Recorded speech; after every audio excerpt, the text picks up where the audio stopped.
Hello,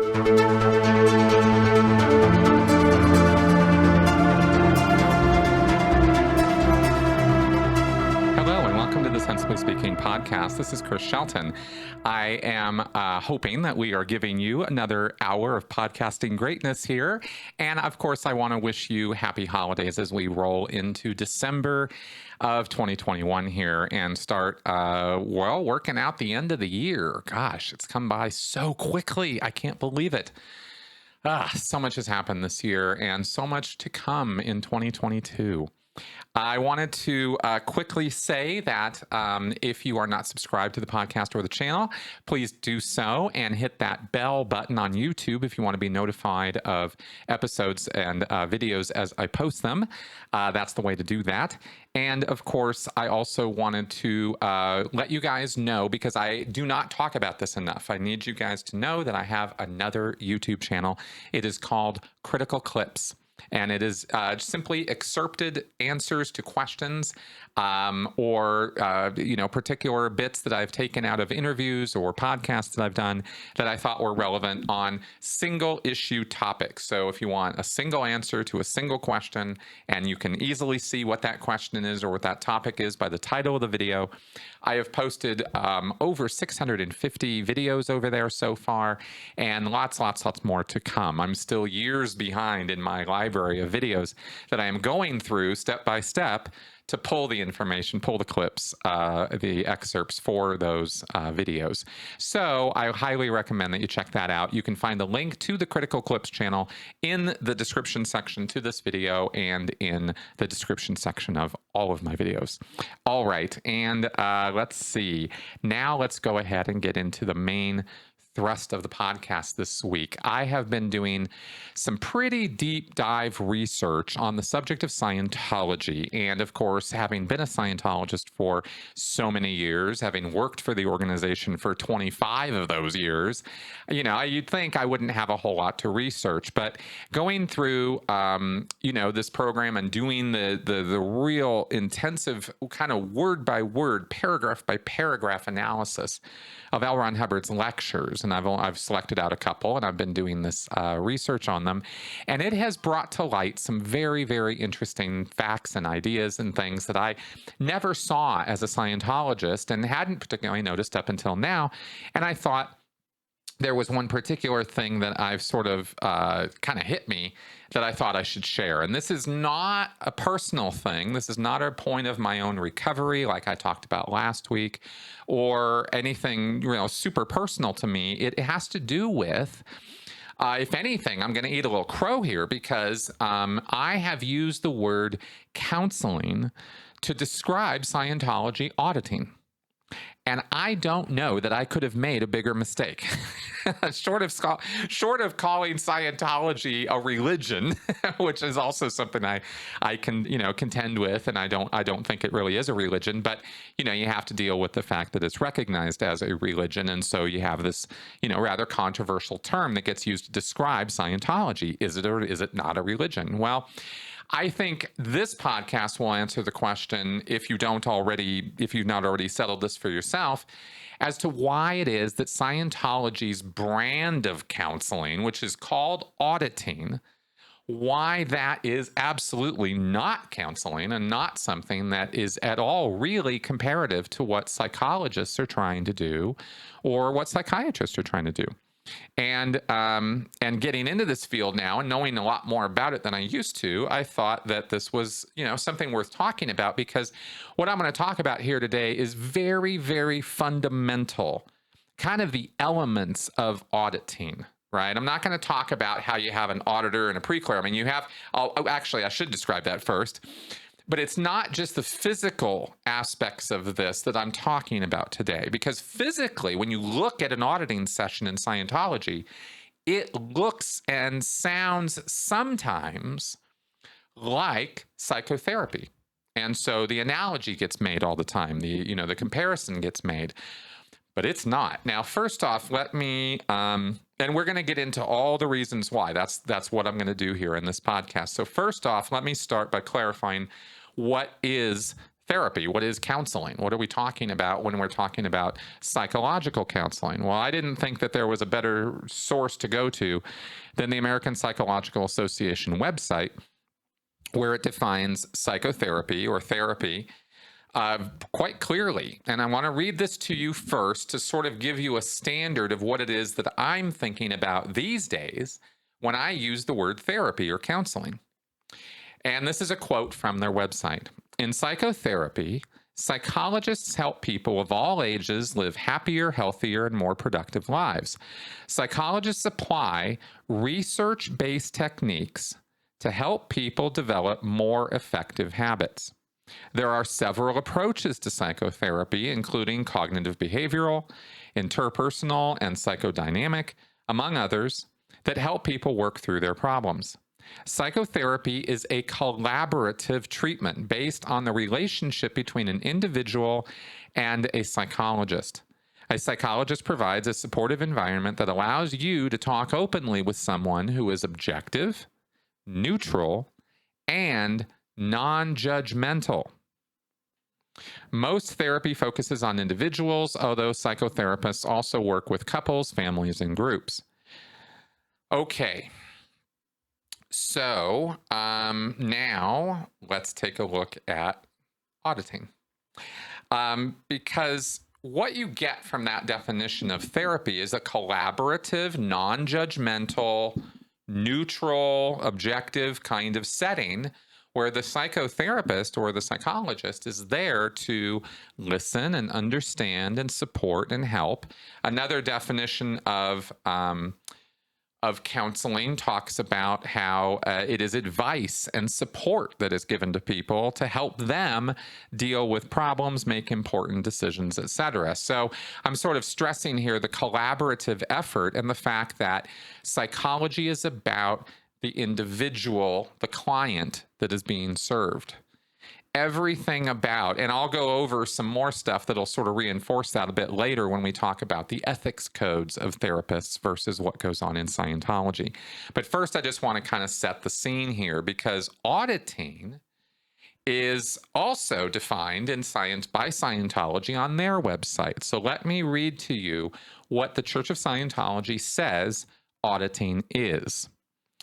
Although the purely philosophical aspects of L. Ron Hubbard's work are sufficient in themselves to elevate this civilization, only auditing provides a precise path by which any individual may walk an exact route to higher states of spiritual awareness.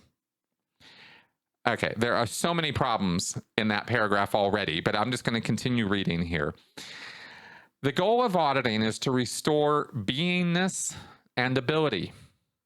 This is accomplished by 1, helping the individual rid himself of any spiritual disabilities, and 2, increasing individual abilities. Obviously, both are necessary for an individual to achieve his full spiritual potential. Auditing can be ministered to a group by a person on his own using certain Scientology books and materials and one-to-one. Through auditing, one is able to look at his own existence and improve his ability to confront what he is and where he is. Vast differences exist between the technology of auditing, a religious practice, and other practices. Auditing does not use hypnosis, trance techniques, or drugs. The person being audited is completely aware of everything that happens. Auditing is precise, thoroughly codified, and has exact procedures.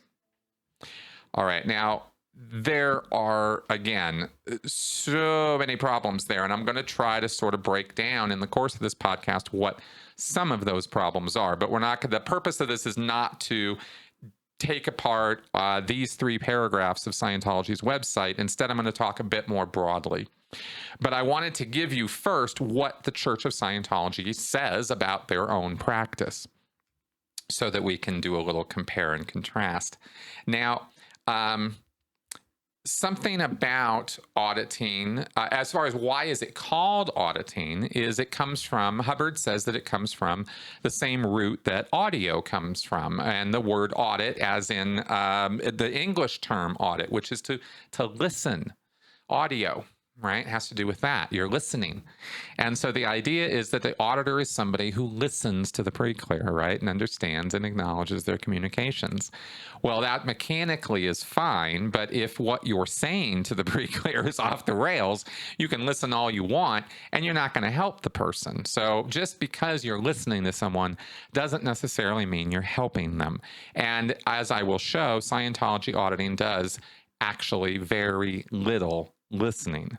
It's almost a misnomer. And those who out there who are listening to this who have been audited in the past might disagree with that and think I'm off the rails, but please hear me out through the whole podcast before deciding that I have no idea what I'm talking about. The basic problem and my basic argument here and where I'm going with all of this is that the thing about Scientology auditing that makes it fundamentally, essentially different from what's going on in a psychotherapy or counseling session of any kind is in Scientology, the process that is being run, the technique or method that is being used to audit the person is the senior part of the session, of the counseling, or sorry, the auditing session. In psychotherapy or in psychology, the process or procedure or method that is being used is not the most important part of what's going on. And it is the person that is being dealt with that is the most important thing in the room. And this is the basic difference between what Scientology is doing in auditing versus what is going on in psychotherapy or counseling. It's sort of what's the priority? What is it that the counselor or therapist or auditor, what are they trying to do? In Scientology, the auditor's job is to get the PC through the auditing process, no matter what it takes. If you go and read through Hubbard's lectures, which I've been doing, and there's so much here. I don't even want to get into all the little specific quotes of it. What I'm trying to point out is that the entire practice and every single thing L. Ron Hubbard writes about how to execute that practice of auditing has to do with starting and finishing processes. The three auditing maxims of Scientology that are common to every form of Scientology auditing, whether it's objective auditing, pushing a person around a room, or whether it's subjective and dealing with their memories or their mind, the three basic rules, the most fundamental principles of Scientology auditing are: what turns it on will turn it off, the way out is the way through, get the PC through it. So those are the three top priority rules of Scientology. And if you look closely there at what those are saying, you see that every one of them is process-centric. Get the PC through it. The way out is the way through. What turns it on will turn it off. This is having to do with processes. Let me explain these maxims a little bit in more detail if these are a little confusing to you. What turns it on will turn it off. In Scientology auditing, it is common for people to experience what are called somatics, pains, irritations, body feelings or sensations that can be quite uncomfortable. When those happen, or conversely, mental phenomena can turn on that can be quite uncomfortable. It can be exceedingly traumatic and stressful to be pushed into times in your past which you were overwhelmed by at the time and are being overwhelmed by right now. In psychology, the goal of a counseling session is never to overwhelm you. In Scientology, they overwhelm you on purpose. What turns it on will turn it off. The idea being that the process that has been begun on you is now creating these problems, these somatics, these sensations, these feelings, whether mental or physical. And so only by continuing this process to its completion will you actually resolve those somatics or those upsets or difficulties or discomforts? This opens the door, of course, to all kinds of abuses. And I'm not making the argument in this podcast about whether Scientology auditing is abusive or destructive. I've already made that argument, and I'm already approaching this from the point of view that it is. I'm merely explaining another reason why. So I'm not trying to convince you this is bad stuff. I've already made that argument. It is bad stuff. But this tells me a little bit more as to why at a real fundamental level, why you can't really fix auditing, because its entire nature is to overwhelm and harm you. Because from those overwhelms and from those, incidents where a person is thrust into things that they're not ready to deal with and can't handle, that's how things like Lisa McPherson happened. And she's dead now. She had a psychotic break, and that I am willing to sit here and say that psychotic break was absolutely caused by Scientology and its destructive efforts to counsel her through its auditing processes. And those auditing processes drove her a bit mad, and then Scientology took her out of a hospital and under their care killed her. So that's the ultimate example of just how far off these things can go. But there are so many smaller, lesser examples than full death to demonstrate that people can be psychologically or even physically harmed by this stuff. So the first point, though, and the most important one, is that Scientology is process-centric, while psychotherapy or psychology is person-centric. And this is a huge, huge, huge difference. The way out is the way through is another of those three maxims. And that, of course, means that the only way to get this person, this pre-clear, to get to the other side or to get to a good place or to, increase their, how did they put it? Look at his own existence and improve his ability to confront what he is and where he is, as they say in Scientology. The only way they know to do that is to push the person through the process, no matter what happens during it.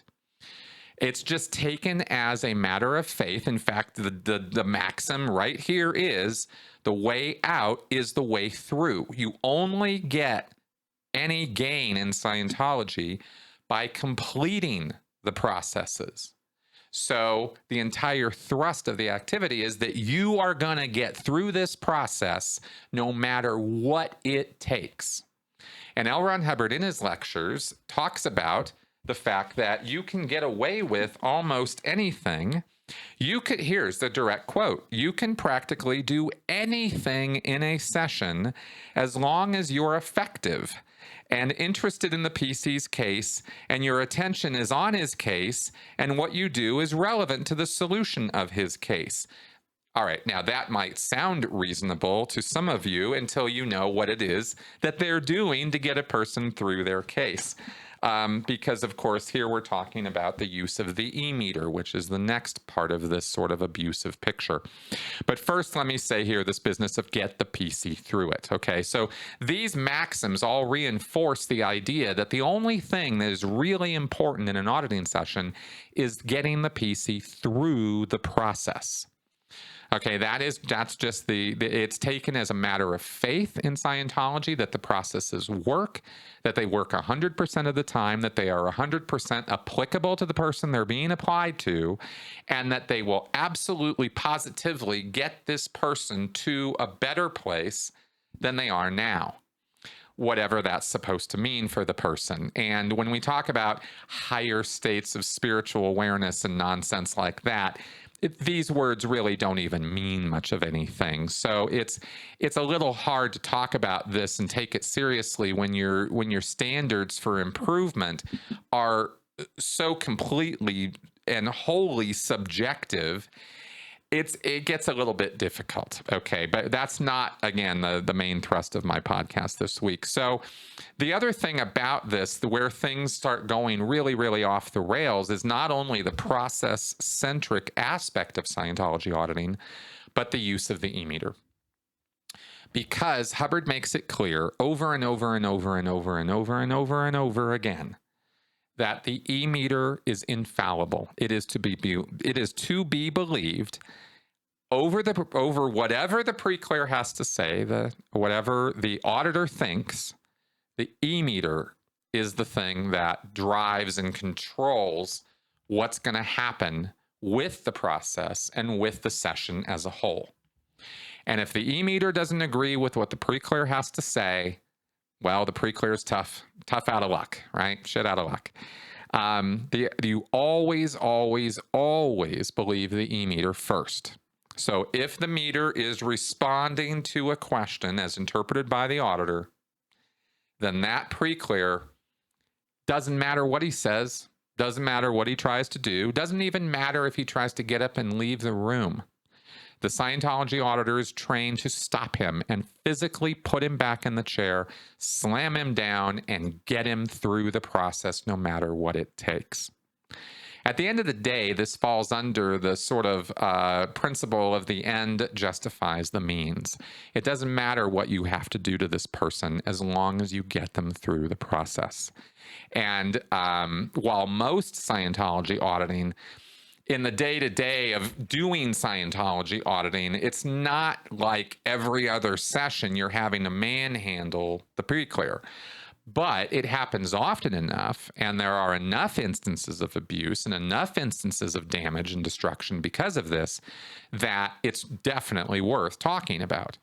Scientology apologists and independent Scientologists tend to forget about all of this stuff that I'm talking about, in the same way that when you're talking about a psychic and how accurate they were, you tend to remember the hits and you forget all the misses. You forget all the times the meter didn't respond right, didn't work. You forget about the times the auditor was giving you a hard time because you have a bias or a tendency to want this thing to work.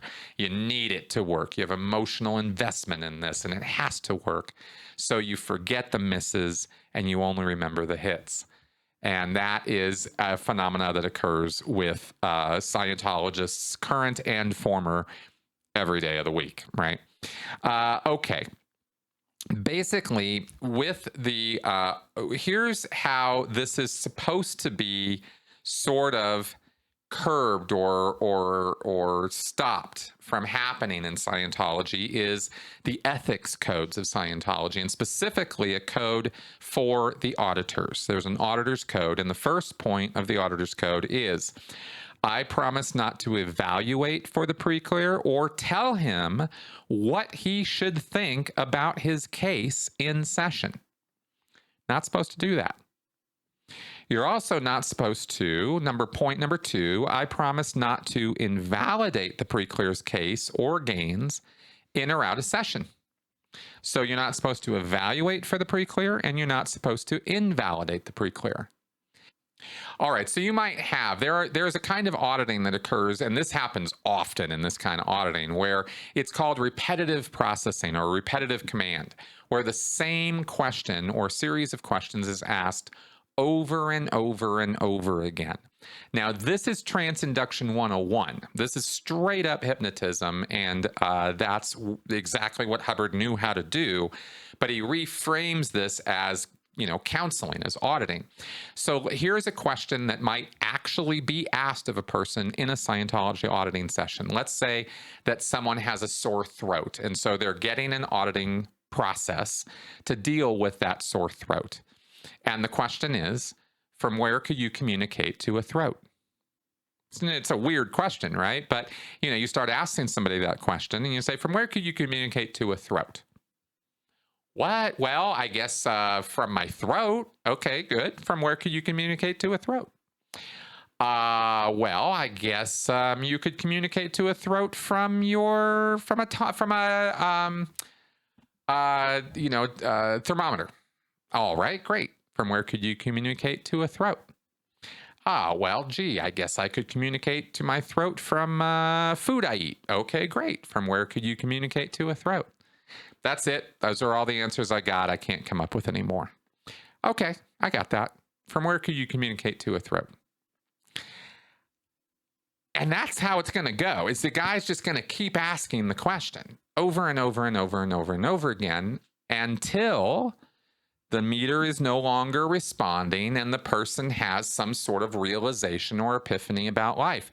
And once that process starts, remember that the auditing maxims are what turns it on will turn it off, the way out is the way through, and get the PC through it. So that auditor's bound by those 3 points. And so it is that the pre-clear can cry, can beg, can plead, can try to get up and leave the room, could do any number of things, including throw the cans down and just sit there. I'm not answering any more of these dumbass questions, and I'm done, right? And the auditor won't let him out of the room and will not allow him to get off of this process until it's done. And as far as the auditor is concerned, all of this upset is being manifested because the process. What turns it on will turn it off, and the way out is the way through. So the process becomes the most important part of the session. You see what I mean? What the person over there is saying, what the pre-clear is saying, doesn't matter at all. The auditor doesn't listen anymore. The auditor's really not listening to the pre-clear, and the auditor is absolutely evaluating for the pre-clear because he will not get off the process no matter what the pre-clear says. The auditor is evaluating what is best for the pre-clear by forcing on him continued commands and questions that the pre-clear has no choice but to answer. And what I'm describing is a standard auditing session. These are the rules that govern Scientology auditing. So you see what I mean now when I say that the process itself becomes the most important part of the session. And the only thing the auditor's job, the only thing he's trying to do is drag that pre-clear through that process. And again, the faith-based idea here is that the process will work 100% of the time on 100% of the people it's applied to. And the truth is, nothing works 100% of the time on 100% of the people it's applied to. There is nothing we've ever come up with that works that way, right? Medical procedures, anything. It just doesn't work that way because the variety of human experience and the number of things that people bring into a room with them when it comes to their psychology and their trauma and their past the variety is infinite. And L. Ron Hubbard did not solve this problem by magically inventing processes that just magically work every single time on every single person. But the auditor's code gives this apparency. I wanted to point that out in terms of this auditor's code, that these steps make it look like the auditor is not going to evaluate, is not going to invalidate, won't get angry with the pre-clearance session. These are other points. I promise never to walk off from a pre-clearance session. I promise never to get angry with a pre-clearance session. However, here's a couple other points of the auditor's code that reinforce what I'm talking about. I promise to run every major case action to a floating needle. And if that's Greek to you, let me translate that sentence. A major case action is a process or a series of processes, and you're going to run every one of those to what's called a floating needle. The E meter has a needle on it, and that needle moves on a dial. The auditor basically audits the E meter in session. The E meter has to have certain responses or certain reactions, and that's what tells you when the auditing is done, not what the person on the other side of the desk is saying. So if the needle starts doing this drifting back and forth in a rhythmic pattern, it's called a floating needle. And that indicates that the process is done. And it doesn't matter what that guy on the other side of the table, the pre-clear, says. He could be voicing the most fantastic epiphanies he has ever experienced in his life. But if the needle's not floating, then the auditor's code is not satisfied, and the auditor has to continue running the process. I promise to run every major case action to a floating needle. I promise never to run any one action beyond its floating needle. So 2 points of the auditor's code that absolutely demand compliance are that the meter must have a floating needle to finish a process, regardless of what the person on the other side of the table says. So there are some other things here. I promise to continue to give the pre-clear, the process, or auditing command when needed in the session, as I just demonstrated to you, right? When needed. Well, the floating needle hasn't happened yet, so clearly the next question is needed, so I'm going to have to give it to you. Okay, so that's some of the auditor's code stuff on that I wanted to go over. Oh, yes. The other part about this, of course, is that in Scientology auditing, it is assumed that the processes work 100% of the time. But what happens when they don't? Because clearly they don't always work, and clearly there are problems that come up. So what are you supposed to do? Well, in auditing in Scientology, you have what are called correction lists, pre-printed forms of questions that are assessed on an e-meter again in order to determine what or how the session went wrong. And the correction lists have questions about, did the auditor screw up? Is there something else going on? But most of the policy and effort in Scientology when it comes to correcting pre-clears who are not getting gains has to do with morality and questioning the pre-clear's morality or ethics. Because Hubbard says that the only reason that Scientology won't work on a person is because they're a criminal or because they are engaged in activities that they don't want known about, right? They're hiding something. They have deep, dark secrets, or they are connected to a suppressive person, right? Somebody who is antagonizing and giving them a hard time.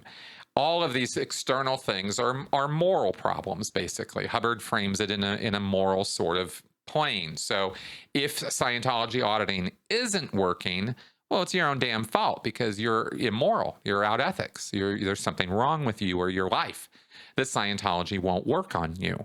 And that's fascinating because that's not something that you'll find anywhere in psychology.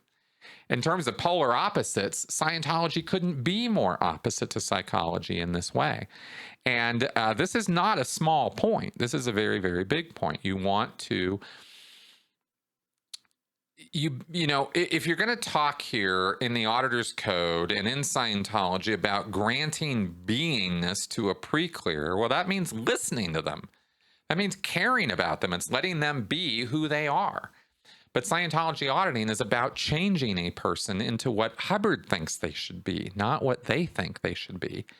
And they are recreated through the auditing process into more of little L. Ron Hubbards than they are more of themselves, which I again can say with without fear of being wrong about that, because we've already shown the results of auditing. I mean, it's and again, Lisa McPherson, et cetera, et cetera. Okay, so let me point out just a couple other differences here in terms of codes of ethics. I read from the Auditor's Code, and basically the Auditor's Code in Scientology is the ethical code that they follow in order to practice auditing. Well, how is this different from what goes on in psychology? And don't get me wrong, because in talking about this, it's not that there are cases where psychologists have not violated these principles. Every single one of them. Done bad things, engaged in bad practices, and even in psychology, you will find instances where individual practitioners go a bit off the rails and do put process over person. There are places where there are certain psychologists maybe who get a little bit too wrapped up in the form of a session, of a counseling session with EMDR or CBT or other forms of techniques that get used, and they can put the technique over the person just like is done with Scientology. But I wanted to stress here that that is the exception, not the rule. Everything I've been talking about with Scientology auditing is exactly what L. Ron Hubbard said as to how it's supposed to be done. In psychology, you have things like recognizing and adhering to the patient's human rights. This is a very, very important point. And I pulled these right out of the Code of Ethics for therapists and psychologists from the APA, the American Psychological Association. You can find similar wording or similar concepts all throughout Europe and the Western world, the British Psychological Association, et cetera, all have very, very similar codes. And at the top of the list is the recognition of and adherence to maintaining the patient's human rights. That is, or the client's human rights. That is always, always, always at the forefront. So manhandling the client, forcing the client to do things they don't want to do, pushing them too hard in those directions is a violation of their human rights. And you don't get to do that to people. In Scientology, it is simply assumed that the auditor has the right of full control over the pre-clear spiritually and physically. And that is a fundamental principle of Scientology auditing, is that if the pre-clear knew what was wrong with them, it wouldn't be wrong with them. So we don't care what the pre-clear has to say. He doesn't know shit, basically, right? That's another very fundamental principle of Scientology auditing, is that the pre-clear doesn't know what's wrong with him, ever. Because if he knew what was wrong, it would vanish. It would go away. It wouldn't be a problem. This is a gross assumption. It's a gross misassumption on the part of Hubbard. This caused me personally more trouble than I can even begin to describe to you over these last many years of recovery from Scientology. This idea that I thought I couldn't know what was wrong with me. You know, whatever I was thinking was wrong. Well, clearly that wasn't what was wrong, because it couldn't be, because if it was, it would go away. It wouldn't be a problem for me anymore. I mean, that's just bullshit. And yet Hubbard says that with a straight face, and so does, and every single Scientology auditor believes that. And that's part of the way that they've justified this sort of abusive manhandling behavior in Scientology auditing, is that they can get away with that because you, as the client, as the pre-clear, you don't know anything. You don't know what you're talking about, right? And the complaints and the efforts to get out of session and throwing the cans down and not answering the question, all of that comes out of, in Scientology, the idea is that all of that bad behavior on your part comes from your reactive mind, a subconscious mind that you have no awareness of. So again, these are points that are being taken on pure faith. There is no reactive mind. There never has been. But L. Ron Hubbard says it exists and frames certain kinds of behaviors as reactive. So Scientologists interpret their behavior as coming from the reactive mind. Oh, L. Ron Hubbard said that I have engrams, and engrams will cause me trauma, and they will cause me to say and do things that are out of my control, so therefore that's true. So when they go into an auditing session, the auditor starts, dealing with them rather harshly or rather abusively, and they believe that this is justified behavior because they don't know what's wrong with them, and they can't know what's wrong with them. So it is the meter and the auditor that are their only solution to this massive mystery, and only by putting their faith in the process and getting through the process can they ever hope to get better. I mean, that's Scientology in a nutshell right there as far as the auditing goes, right? A directly opposite, polar opposite in every way to what psychologists and psychotherapists are trying to do with a person. The psychologist does not walk into a psychotherapy session thinking he knows everything that's wrong with this client, and the client doesn't know anything. If a psychotherapist has that attitude, you need to run, not walk away from them, because that is arrogance in the extreme. It is just completely conceited, and it is not any part of ethical psychotherapy. There is another aspect of this. The ethical code of psychotherapists or psychologists also call for a separation in their personal lives from their clients. Whereas in Scientology, that's not the case at all. Husbands audit wives, parents audit their kids, kids audit adults, adults audit kids. There's all kinds of relationships that happen with auditing where outside of the auditing, they maintain all kinds of relationships, boss, employee, that can go both ways. Staff members audit other staff members, regardless of their relationship in the organization, in terms of power dynamics, junior-senior relationships, romantic entanglements, etc. There really are very few rules in Scientology regarding that. It's very, very, very, very heavily frowned upon that an auditor would engage in sexual relations with his pre-clear, and I believe during the course of auditing that's forbidden. But after you're done with the auditing, it's all good. Not in psychology, it's not, right? There's a 2-year rule in psychology, and even then, they're like, even after 2 years, you better show some proof that the psychologist, who naturally holds a little bit more power over the clients, is not abusing that power by engaging in sexual relations with their clients, or former clients, I should say.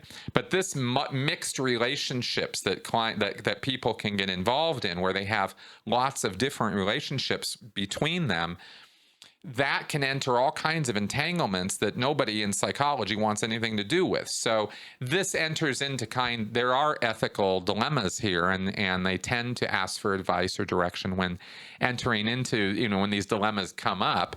Like, for example, and a simple example might be, should a therapist buy a car from one of his clients if his client is one of the only car sellers in town? That's an ethical question that actually weighs on psychologists. An auditor wouldn't think twice about buying a car from one of his pre-clears, or even think in the slightest way about how that might taint their relationship. And that's just a lightweight example of an ethical dilemma. There are much more serious ones, including, like I said, the sexual relationships one. Another one here that I thought I'd bring up is, psychologists do not exploit persons over whom they have supervisory, evaluative, or other authority, such as client/patient, students, supervisees, research participants, and employees. So they don't exploit persons. In Scientology, auditors are used to exploit their pre-clears all the time. And specifically what I'm referring to here is selling them things. If auditors are often brought in as what are called tags in a sales cycle, right, where a person is, let's say they get an auditing session, or they're getting auditing, and then after their auditing, it's a regular practice for them to go down and talk to the registrar, the salespeople. And the salespeople are constantly trying to hit them up for more money, more auditing, delivering more coursework, materials, etc. They're always selling. So sometimes the salesperson calls the auditor down and asks the auditor to tag on the sales, so that the auditor will sit there and tell the pre-clear, oh yeah, you should definitely get this book, or oh yeah, we've been doing this auditing, and this book is absolutely what you need, or this course is what you need, or you need to buy that auditing, you definitely do. Well, they don't even begin to understand, again, how that corrupts the relationship and puts the auditor into a position now where they're selling things to the person, rather than being somebody that they can objectively, neutrally, non-judgmentally listen to and understand. That's no part of the auditor pre-clear relationship, even though it's kind of presented that way and sold that way. I'm showing you here it's really not that way at all. Also, we have here, when indicated and professionally appropriate, psychologists cooperate with other professionals in order to serve their client patients effectively and appropriately. Here, I mentioned this point from the ethics code of psychotherapists because Scientology auditors will never consult with outside professionals regarding their pre-clears, right? Internally in Scientology, they will. But where a psychologist might try to coordinate with psychiatrists, medical doctors, sociologists, other professionals, social workers, etc., in dealing with their clients, a Scientology auditor will only consult with L. Ron Hubbard via, his written and spoken works, right? That's the only thing you have to go to if you're having a problem or issue with a pre-clear. Well, what does L. Ron Hubbard say? Somewhere in all of these books and all of these lectures, L. Ron Hubbard has something to say about this situation. Go dig that up and find that. And that's the only recourse you have as an auditor. So, psychologists have a far broader range of help they can get from lots of different sources to help deal with the person in front of them. Oh, here's another point. This is, again, a direct quote from the Ethic Code. Before recording the voices or images of individuals to whom they provide services, psychologists obtain permission from all such persons or their legal representatives. Scientology does not. Scientology auditors will record their pre-clears in their sessions whenever they want. They are often ordered to. Sometimes the rooms are even pre-set up with cameras and recording devices to record the pre-clears, and they don't always know when they are or are not being recorded. And the pre-clears have absolutely no power at all over those recordings. They're this church property, and the legal documents that pre-clears sign specifically state that their pre-clear worksheets and folders and administrative stuff and all those recordings are not their property and never will be. So big difference there. Oh, yes, there's also a mandatory reporting requirement. When a psychologist runs into instances with minors, let's say, or adults, of criminal activity, of abusive activity, of potential suicidal thinking that is legit, credible, there are mandatory requirements for them to report that behavior or those concerns to other authorities. And in Scientology, that absolutely positively will never, ever happen. They do not ever report anything that goes on in any Scientology auditing to any outside authorities for any reason, right? Unless it is a direct threat somehow to Scientology itself. Not the pre-clear, to Scientology. Big difference. And finally, there is recognizing who their client actually is and always resolving things in the direction of what is best for the client. Now, as I demonstrated already, the client, the pre-clear in an auditing session is the least important part of that, of what's going on in that room. So what I wanted to comment on here is that while a psychologist or a psychiatrist will recognize that they are being paid by and here to service this person in front of them, and that person is their top priority, in Scientology, the person is the least important part. The process is their priority. The church is their priority. And if in any equation where an auditor has to decide between the good of the church or the good of this pre-clear, they will every time take the good of the church over the good of the pre-clear. And that is not the case in psychology. So those were some of the key differences there that I wanted to talk about.